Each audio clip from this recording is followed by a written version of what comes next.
Good morning, everybody, and welcome to another brilliant African dawn. It is 5 o'clock in the morning. The sun, as you can see, is just peeping up over the horizon there. It's turning the horizon orange and peach and any number of other beautiful colors.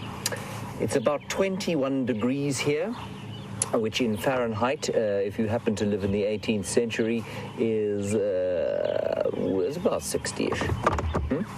70, sorry, it's about 70. I'm just getting confirmation there. My name is Jeandre, and on camera today we have got Bryan. There we go, known as the thumb. On the other vehicle, we have Pieter Pretorius all the way from Walvis Bay in Namibia, and he's being filmed by Wium. In the final control, we have about 75 highly capable women, and they're doing various very complicated things that I cannot understand. Most importantly, Nikki Austin is in my ear telling me what to do today. In the tent, of course, is Hayden Turner, with another great plethora of people helping him out. And on bushwalk this morning is Scott Dyson, if I'm not very much mistaken. Now, just a quick reminder to you, we will only be broadcasting this particular broadcast for an hour, and then we're going into our National Geographic rehearsals. Please do bear with us during this time. I know it's a little bit frustrating for those of you who spend so much of your time and gain so much enjoyment out of spending extended periods with us here in the wild, but we will be back to normal pretty soon. Well, as of Friday, we'll be back to normal pretty much. And you can enjoy the TV broadcast with us from Friday. So thank you for your patience. Please carry on sending through your questions and comments. It's lovely to hear from you. Now, why we're in this area is quite interesting. We were driving around yesterday, Bryan and I. We had a very frustrating time technologically, and we finished the show on the Jeandre Dam wall. And then we reversed back, and Bryan said, stop, there's an animal behind us. And I said, Bryan, what is it? I was very frustrated. I wanted to go home. He said, it's a leopard. And it was a leopard, lo and behold. It was Mvula, we think. Well, Nikki Austin identified him as Mvula. I wasn't sure. Bryan also thinks he was probably Mvula. And what we're going to do is just drive around here. This is quite far to the western side of his territory. He hasn't been around here for some time. Bryan, when was the last time you saw him in this particular area? Yeah, don't think ever.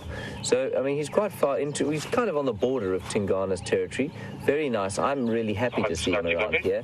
And I'm hoping that he's perhaps seeking out Karula, and maybe they will be mating, and maybe they will then produce two more offspring like Quarantine and Konuma, which gave us such immense joy over the last little while. Their third birthday, of course, is coming up next month, I think. Right, here we go. Remember, you are on a live safari. If you happen to have stumbled across this website while you're being an insomniac in the United States, or if you're perhaps or even an insomniac in Britain for that matter, or somebody at work in Australia who's not very engaged in the particular boardroom chatter that's going on, you are on a live safari. What we're seeing is what you're seeing, real time. So please send us through your questions, hashtag SafariLIVE, or questions at WildEarth.tv.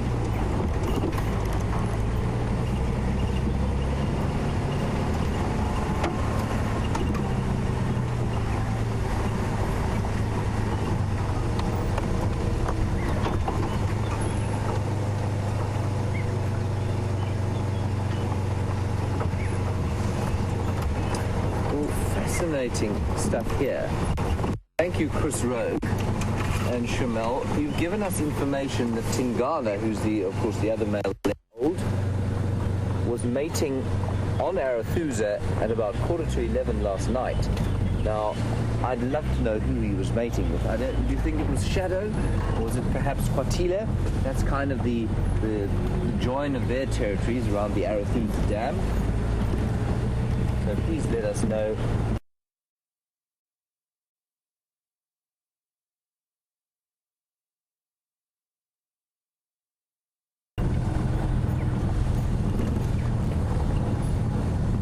So what we're going to do is head off to the north. He was heading in a generally northerly direction. He looked like he was probably going to be marking his territory. So we'll keep an eye out and see if we can't spot him. But I suspect he's probably gone north into Buffelshoek, unless he's managed to kill something around here, which will be very exciting indeed.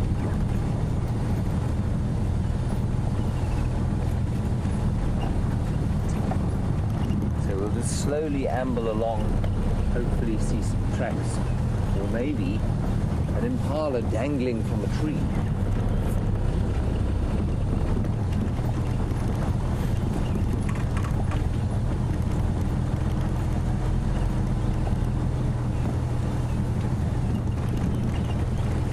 Kevin, you apparently also been watching the Jeandre Dam cam, and you heard lions roaring around 2 o'clock and 4 o'clock.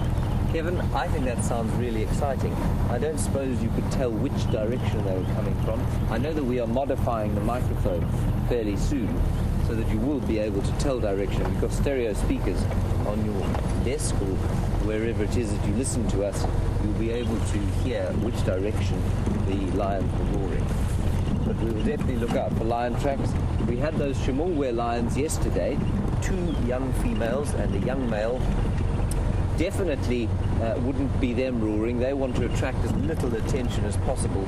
And there's so many males lurking about the place at the moment. Just fascinating stuff going on. And for those of you who weren't watching yesterday, we didn't see any of this, of course, because none of them came on to Jeandre. But there were 3 of the skybed males on Buffalo's Hook. They're a coalition of 9 male lions who come from the northern Mandileti. They seem to be pushing south now. 3 of the Birminghams were on Torchwood. One of them seems to be injured, so he's had a run-in either with his brothers or with perhaps the skybed males, I'm not sure. And if there was a female there, a female mating with the skybed chaps on Buffalo's Hook. So it's all happening. Hopefully, some of those skybed males and the Birminghams might have a meeting here on this wonderful reserve that we call Jeandre. Right, well, we check out tracks for Mvula. Let's head across to the bushwalk with Scott. He's got some interesting little creatures to show you.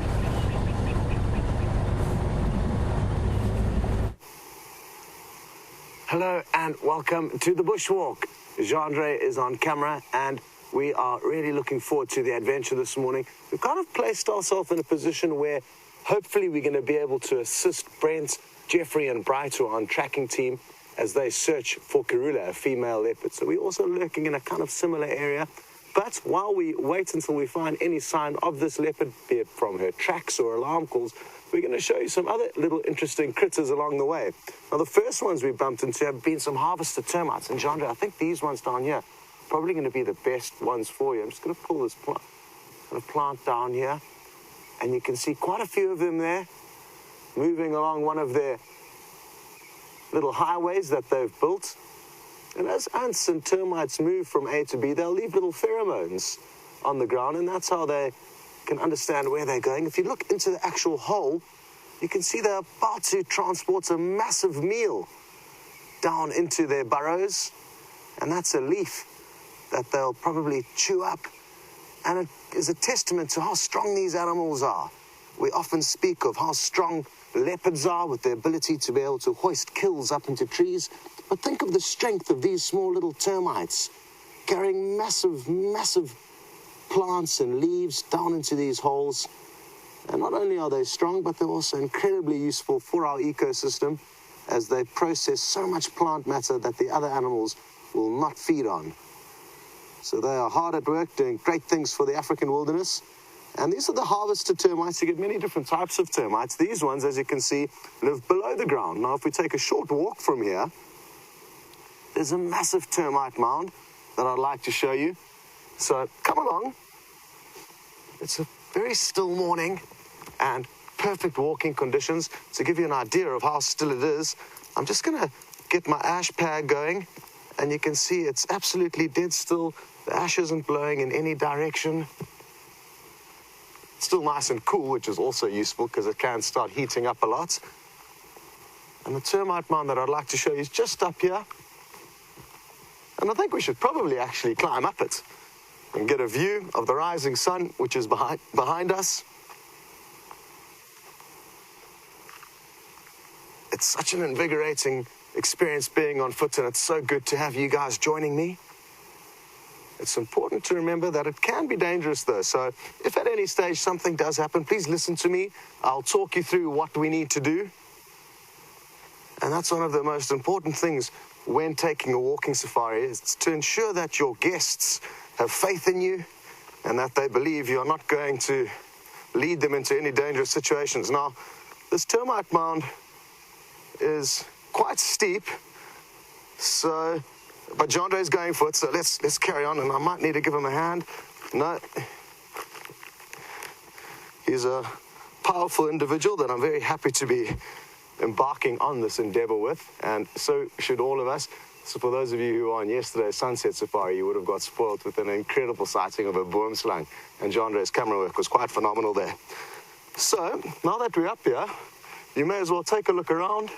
I'm going to let Jeandre do his magic, and I'm going to stop and just listen for a while as Jeandre takes you on a little bit of a tour of our vantage points. Now, from up here, you get an idea of how leopards will see the world and why they do so readily come up onto these termite mounds. It's a great view, and they get to possibly see prey and any potential threats from this elevated area. And now that we can see that the coast is clear, we're going to continue on and hopefully find something for you guys in the near future. But in the meantime, back to Pieter and enjoy. Sorry, I'm repositioning the car here. Morning, guys. Welcome, as always, to the Sunrise Safari. Let's move a little bit. Beautiful day. Looking forward to it. There's a spider web. And we bumped into Brent Leo Smith here en route. Morning, everyone. It's quite a name, the whole thing. Yeah. Brent Leo Smith. You know, it's like Rodnan Gala, you know, it's like it's a proper name. Guys, now we were just going to give you a bit of an update with regards to leopard. All of us are always looking for leopard, but few people look for them harder and better than this man. So we thought we'll say hello together. My name is Pieter Pretorius, VM behind camera, more spider webs. And so Tingana and Shadow, I presume, obviously. And Arethusa, yeah, from what I can work out. Or it could be Anderson. You never know. It could be that monster male that's never seen him, huh? I just heard about the size of him. I mean, he hoisted a whole baby giraffe into a tree. I mean, he's a beast. Yeah, but you see, you could take it by the head and then hook it and then go down and bring the feet up. So like in two sections. No, but on Juma, we've got what we think are Karula's tracks here. She's zigzagging around the boundary. Hopefully she does eventually come in. You said you saw some tracks down the down in the riverbed, and VM saw them closer to camp as well. So I presume she's headed up. Perfect. Back we can stop fiddling around here and get to where the tracks are more fresh. Awesome. Well, we're going to go to Arethusa just in case they're around.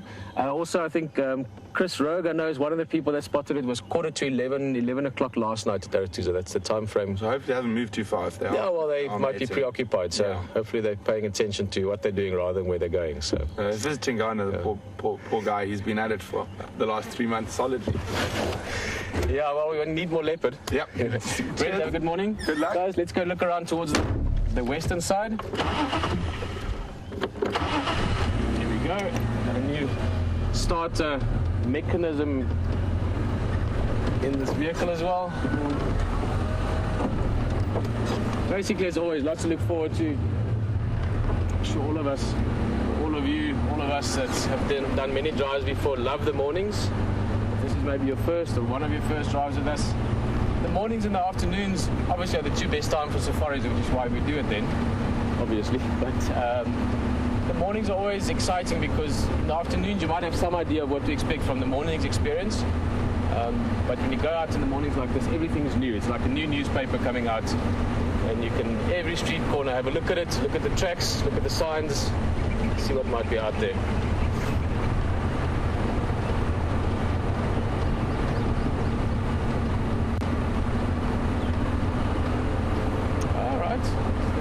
But there's something interesting for you to go to shortly.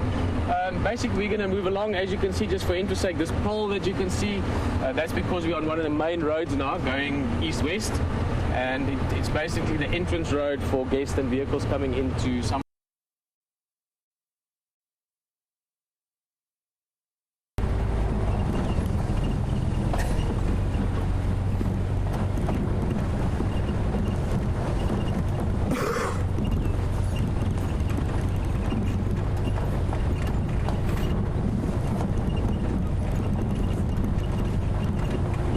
Thumb was the final control. not you, everybody.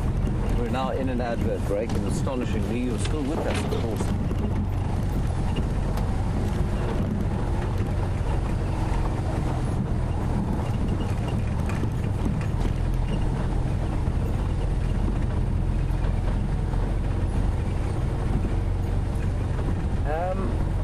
Very interesting one. Now, I was sitting in the tent a little while back, and we had a mushroom collected by Louise. She found a mushroom. And Jane, Dorothy, you'd like to know if there are any consumable mushrooms out here. I don't know of any, you know. I think most of them are probably toxic. Bryan, do you know of any wild mushrooms that you can eat out here? No. I don't think there are a huge number of edible mushrooms here. I know there are some in the Cape. There are quite a few species in the Cape that you can eat that grow in the groves of exotic plane trees that have been planted, especially around the winelands. I certainly wouldn't... There must be some out here that aren't toxic, but I've seen a couple of things that I certainly wouldn't put anywhere near my mouth. So, interesting one, Jane. I'm not sure.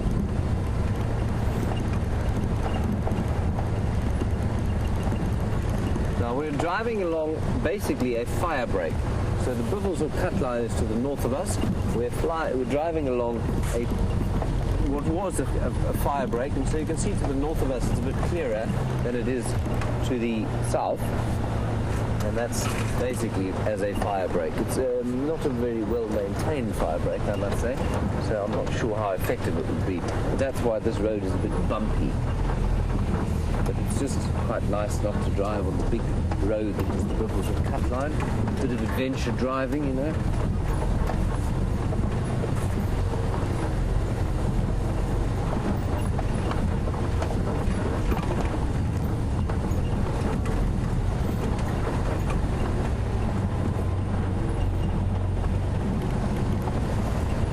So a very nice question here from Marilyn in California. Hello, Marilyn. Marilyn, you were watching yesterday morning when the 3 lions came up on the hyena den. And you want to know why it is that the hyenas didn't seem to be particularly intimidated by those lions and why they didn't attack the hyenas. A couple of reasons, Marilyn. It's a very good question. First of all, those are 3 sub-adult lions, so they're youngsters, they're inexperienced, they don't really know what's going on. They definitely weren't scared of the hyenas too much. They came into the hyena den, I mean, they approached it. Then they suddenly found themselves surrounded. The hyenas fanned out and surrounded them, and there were 7 adult hyenas there. And I don't think that the lions would have been aware of as to how many hyenas there were, and that would have made them slightly intimidated. They also are inexperienced, they don't really understand. The hyenas did surround them. One of them actually came in and nipped one of the lions on the bottom.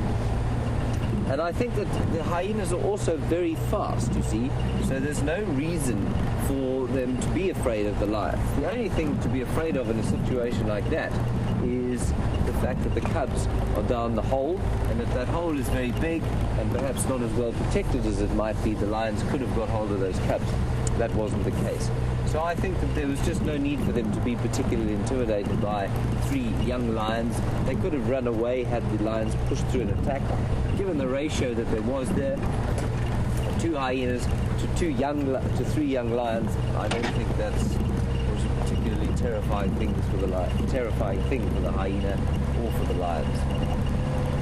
So it just kind of petered out into a bit of a stalemate. Right, we're joining the TV audience again in 10 seconds.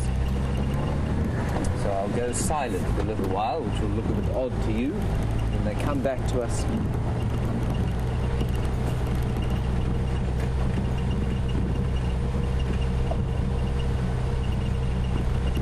And welcome back, everybody.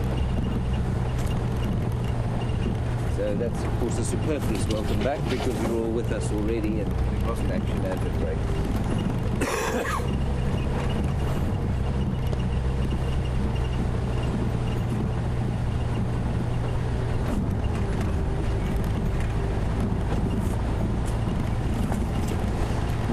Now, all the way from Florida, the warmth of the southern state of Florida on the east coast, well, east and southern coast, I suppose, of America. Thank you for telling us where you're from, Jen. It's really important to us to know where you are from. Jen, you want to know why it is that hyenas will move their dens. Various reasons, Jen. We think possibly to do with disease. So once a particular den is used for quite a long time, the parasite build up inside the actual hole around the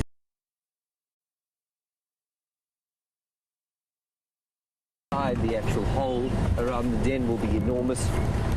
It'll start to smell, so it'll attract other predators, and they move to get away from that disease and that smell.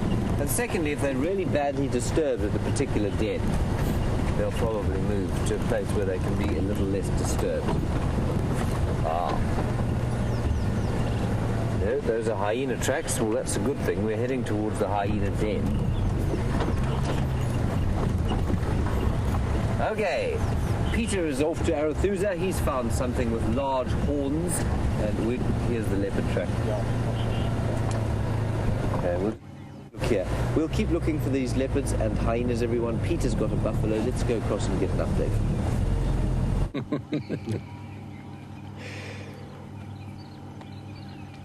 It's always great if you can start when you guys jump on a vehicle with a leopard orchid and then end with a leopard track. We are just sitting with some buffalo here. This is beautiful.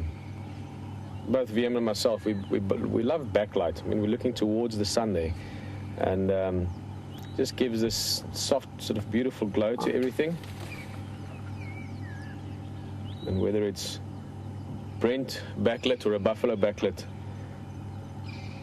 both can look good in that.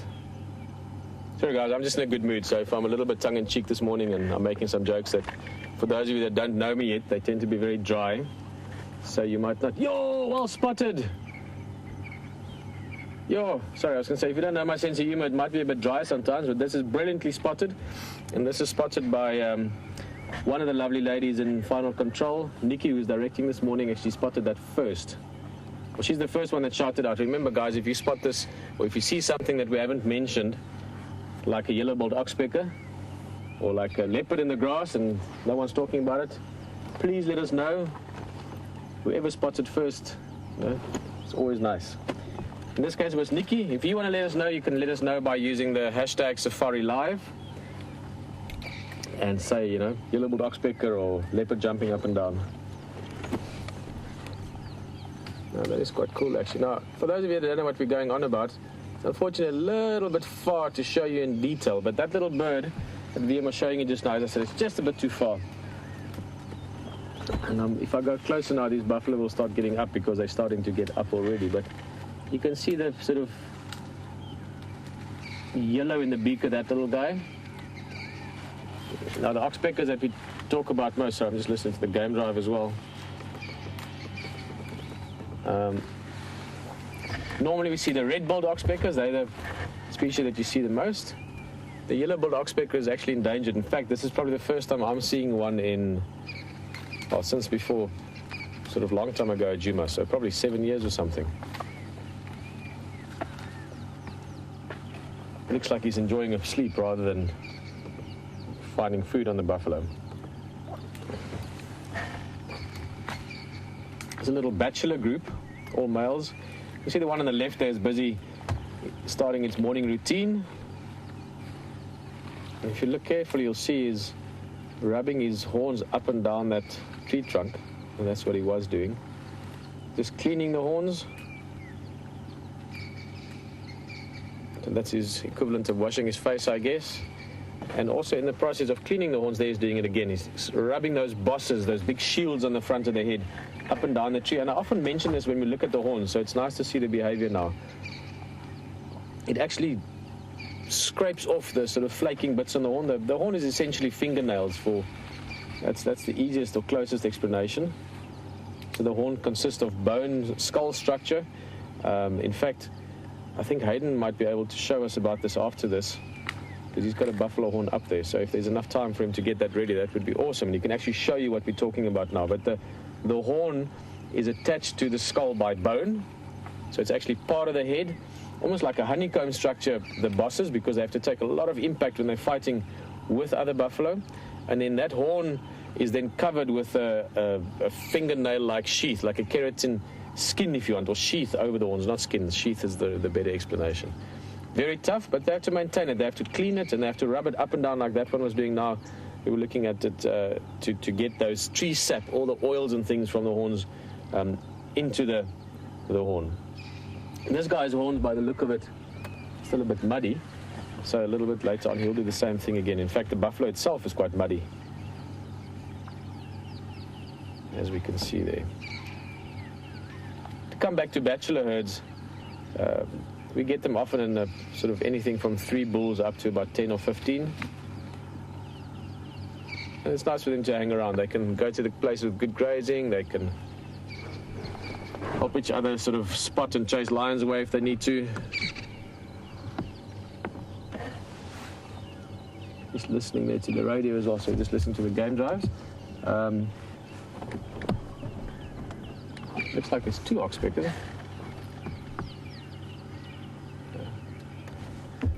Okay, yes. A little bit forward. All the game drives getting active as well. I'm just listening. We now in Aratuza Game Reserves, which is slightly to the western side from Djuma. And it seems that the guys are going out at 5:30 would be the time for the game drives to leave. So I'm going to go a little bit forward. There we go.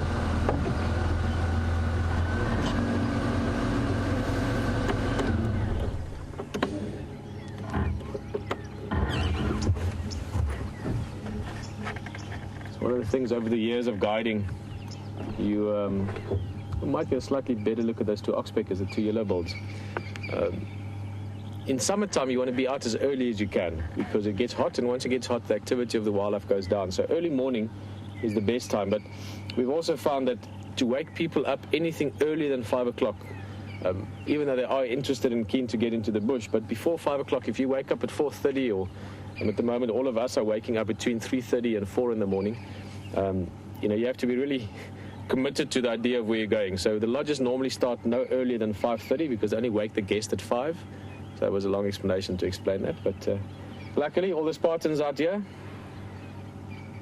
members, pride members, pack members, team members, you can use any of those words.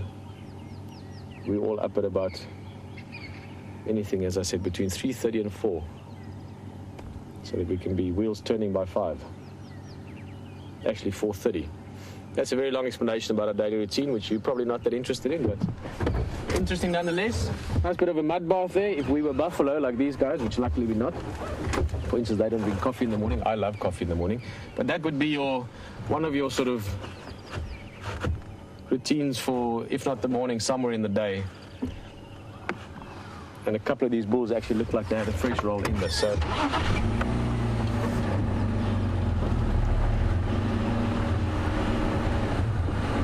oh, this is nice mud.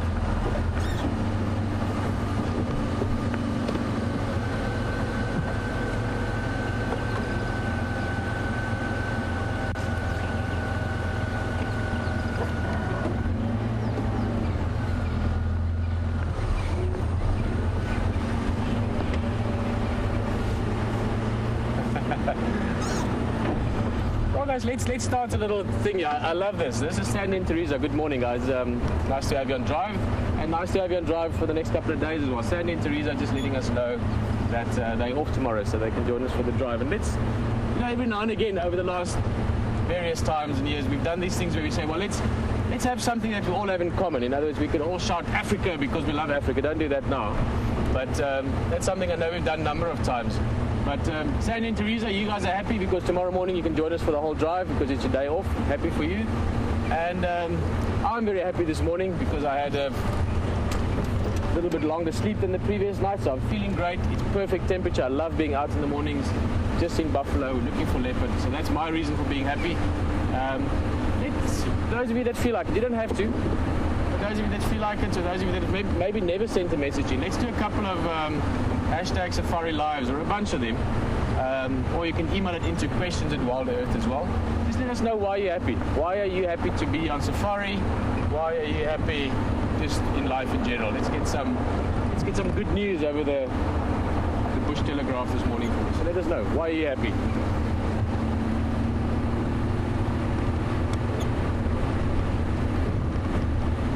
I can tell you why you're going to be happy if you're not.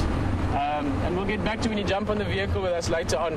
I'll run through a few of the responses we get from you guys. But for now, put it this way, you'll be happy shortly. Enjoy. Look, everybody, my first time to spend with this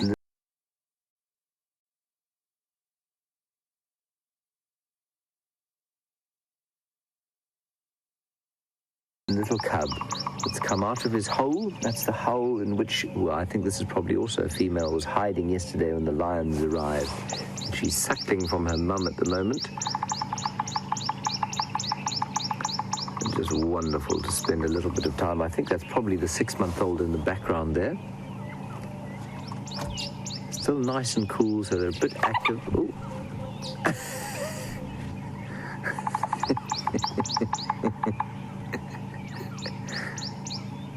I hope she'll come back out again.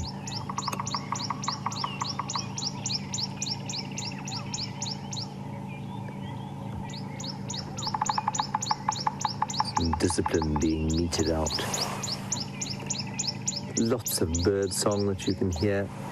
And while we wait for the little one to come out again, there's a weaver's nest being built just above the hyena's den. I'm really confused as to why they should have chosen that particular spot. There it is. You can hear that there's not, in fact, the sound of African drums in the background. That is the bearded woodpeckers having a territorial drum off. Often leaving the area. Isn't that lovely? That nest is amazing. Construction and the weaver is...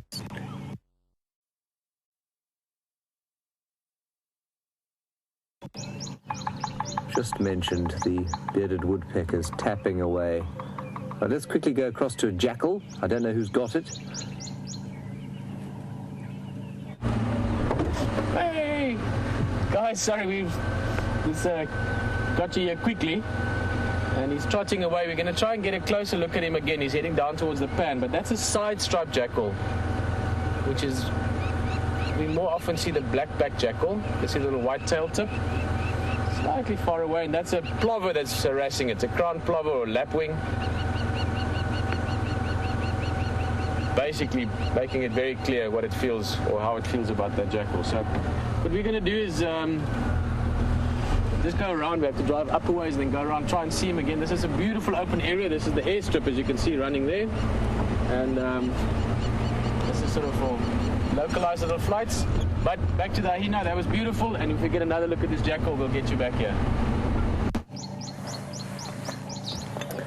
Right, we're still here, everybody, waiting to see. I'm not sure why that big female there chased the others down. Well, she certainly chased the 6-month-old down into the hole, and her baby followed. But it was almost as if she was saying, go down there might be a threat somewhere around. And I'll keep looking around to see if those lions don't reappear. Let's just sit here for a little bit longer. Oh, there's something going on. Very, very alert. Beautifully lit up in the golden light there.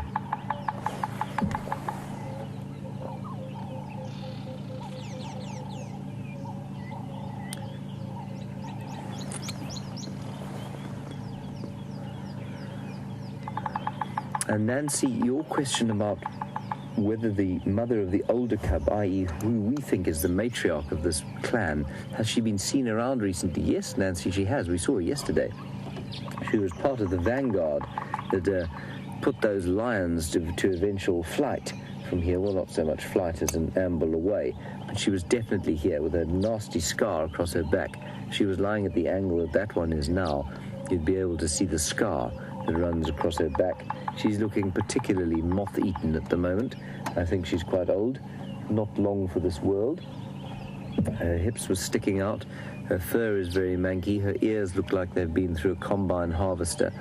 So she's not looking in great shape. But that's pretty typical for a hyena. They have very hard lives, they do.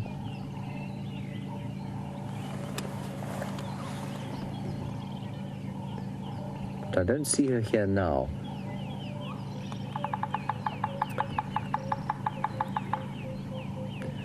So we're going to continue sitting here. In about a minute's time, we'll head off for another little commercial break. Have to pay our bills. But we'll stay here and keep you posted. I don't think it will be too long, hopefully, before that youngster comes out. If the mother stays. If the mother goes off foraging, which is quite possible, or she'll go off and lie in the shade somewhere else, it's possible that the others won't come out of that hole. But I think it's definitely worth sitting here while those woodpeckers are caught tapping away behind us. All the birds are being very territorial at the moment because the summer is upon us and it's a great time for them to be breeding. Oh, that's just amazing, that drumming sound.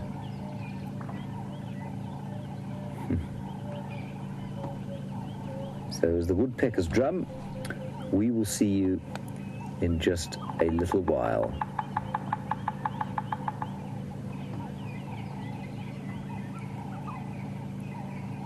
Right, well, obviously we haven't gone anywhere, everyone. We're in an imaginary ad break. It's like living in Never Never Land in this place at the moment. I do hope that those youngsters come out. I'll be very upset if that's all I can see of them.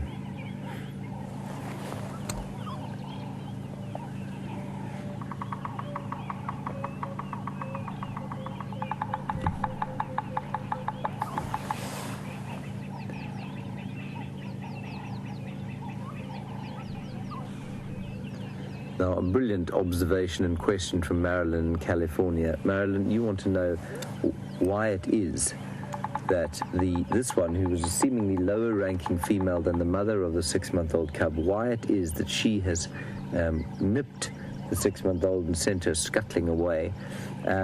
Surely she should have priority. Yes, Marilyn, certainly if the matriarch was around, that would be the case. But it's simply about size in this case. She didn't obviously want to be bugged by the littler hyena, and because the 6-month-old is, well, just so much smaller, she wouldn't have been afraid to give her a little bit of discipline. What I'm going to do is just drive around the other side. I'm quite interested to see if this hole extends through. There's another entrance on the other side there. And let's just go and see if there isn't another entrance there, and perhaps the others are around that side. Then we will come back here. I think it's going to pay off to be quite patient here and just sit and wait for a while.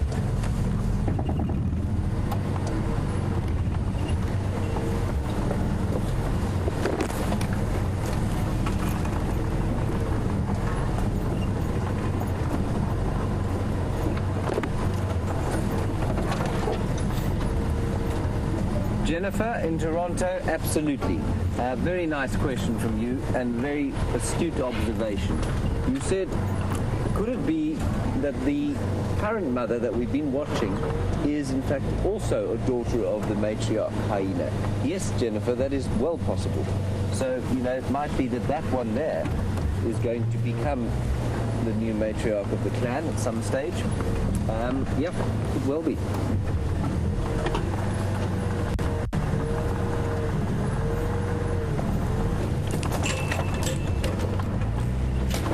Elephants have made a huge mess here, pushing trees over.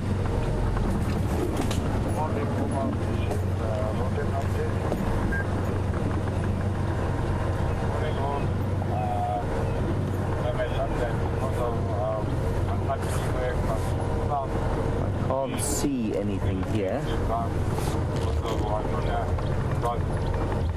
So here's the other entrance hole just in front of us here, and I don't see any kind of activity there, so I'm not sure if it goes through the mound. Eventually, if they spend long enough at a den like this, they will dig through. Looks like maybe from them area last night. I'm not quite really sure. All right, let's go back to our original spot. Woodpeckers are still calling away. It's just so wonderful. And the heat is already starting to build. I think it's going to be a hot one. There's the back end of the hyena we were looking at, the mother. I think we're going to spend a bit more time waiting and just seeing.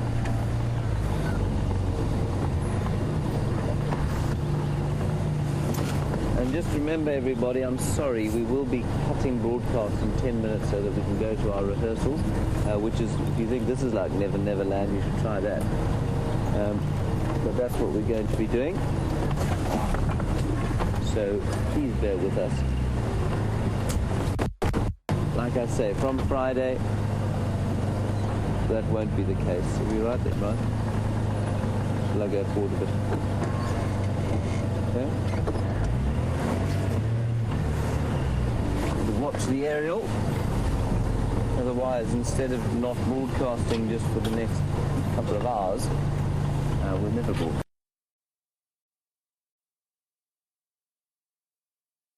And now.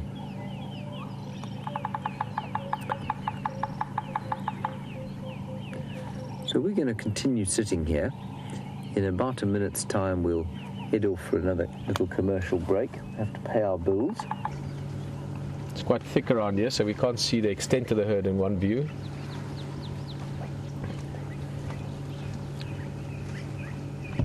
A little bit of ruminating early in the morning. This is one of the females.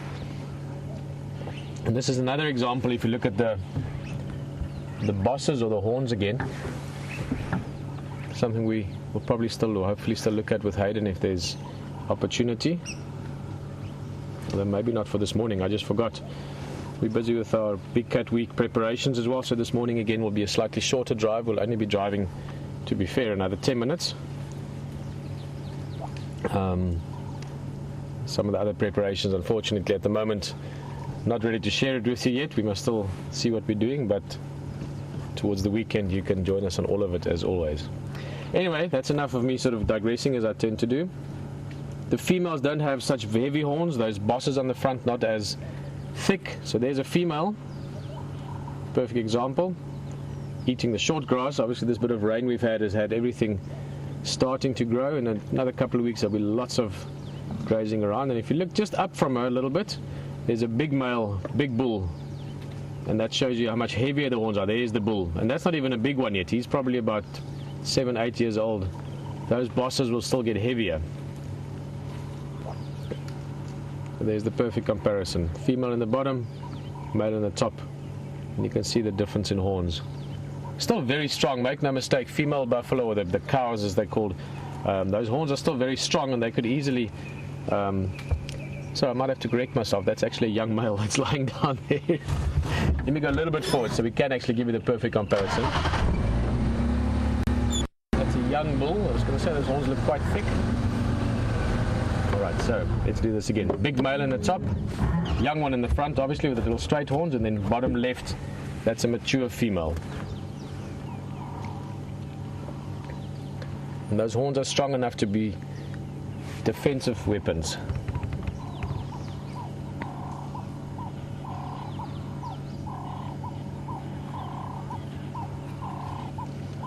Awesome.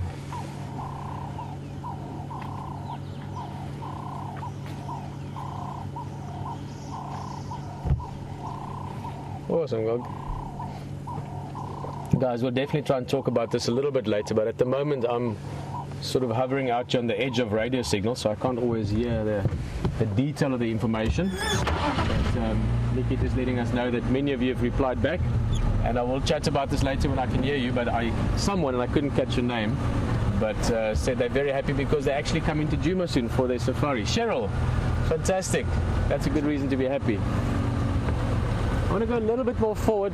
These guys are lying down, but there's more buff up ahead. I just want to get an idea of the extent of this herd. I look forward to hearing more of the why we are happy this morning news.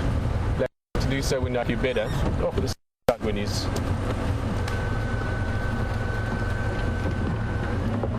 nice heavy horns.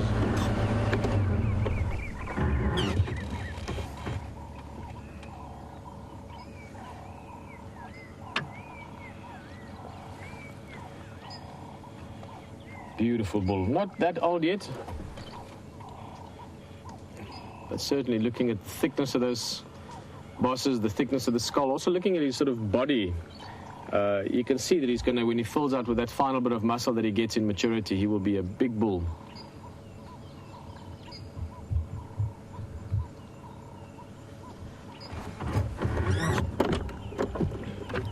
I'm going to show you quickly. We've got very little time left. We're going to take a slow drive through this herd. 1 minute or so left, but I just want to take you through all through there, further up ahead still. That's Wium there.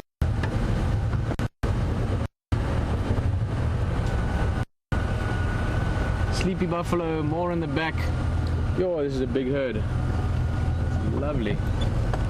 I saw a herd once, well actually more than once, but a few times at Jeandre that we estimated at a pretty close count of 1,500 buffalo.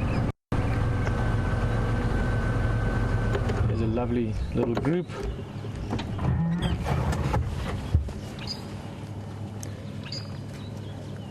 So yeah, great herd of buffalo. We're going to be back here this afternoon. Buffalo like this often attract the attention of big cats, so we will be making our way back here again for the afternoon. But for now, I want to say goodbye. Thank you very much for joining us on Drive this morning. Ooh, that sun is bright. My name is Pieter and enjoyed it with you, and see you this afternoon. Bye bye.